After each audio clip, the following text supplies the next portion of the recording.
ભક્તો, પવિત્રતા તો હિન્દુસ્તાનમાં, હું ઘણી ફેર નથી કહેતો, ભૂલતા નહીં ભક્તો. તમને પશ્ચિમ દેશોની અંદર ચોખાઈ ખૂબ જોવા મળશે, પણ પવિત્રતાના દર્શન કરવાનું તો બાપ એકવાર હિન્દુસ્તાનમાં આવવું પડે, આવવું પડે ને આવવું પડે. એના રોડ રસ્તા સરસ છે, એના રોડ રસ્તા સરસ છે. તમે હજારો કિલોમીટર સુધી ચાલ્યા જાઓ તો તમને કાગળનો કટકો ન દેખાય, એટલા રોડ રસ્તા કે રોદો માલુમ ન પડે, એટલા સરસ રોડ રસ્તા છે. એના હાઉસે સરસ છે, એના કિચનો સરસ છે બાપ, કાચ જેવા કિચનો.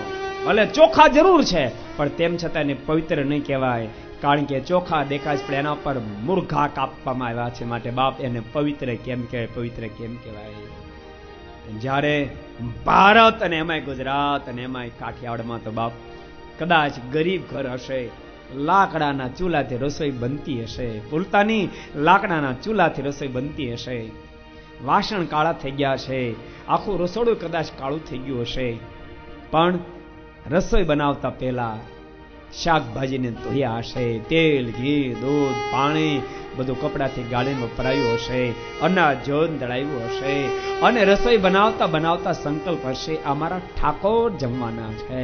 અને બાપ રસોઈ બનાવતા બનાવતા ધૂન ભજન કીર્તન ચાલતા હશે, પ્રવચનો સાંભળતા હશે, અને કોઈના મુખમાંથી અદ્ભુત પ્રભાત્યાના નાદો પણ નીકળતા હશે. ભક્તો, હું ચોખાઈનો વિરોધી નથી, પણ ભૂલતા નહીં, પવિત્રતાની ભોગે તો ચોખાઈ પણ ન જોઈએ. ચોખા હશે પણ પવિત્ર પણ નહીં હોય. આજકાલ ભક્તો આપણી પોચીને આહિસ્તા આહિસ્તા થવા માંડે છે.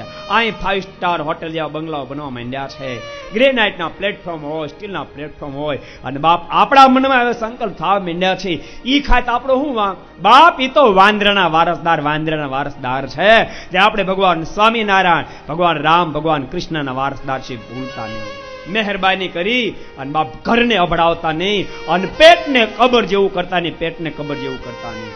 સાંભળનાર બધાને કહું છું, કદાચ ભૂલ થાય તો સુધારી લેજો. ઘરને બાપ મંદિર જેવું રાખજો, ઘરને મંદિર જેવું રાખજો, અને હૃદયને પણ એવું મંદિર જેવું રાખજો, જેથી કરી હૃદયરૂપી સિંહાસનની અંદર પ્રભુને પધારવાનું મન થાય, પ્રભુને પધારવાનું મન થાય.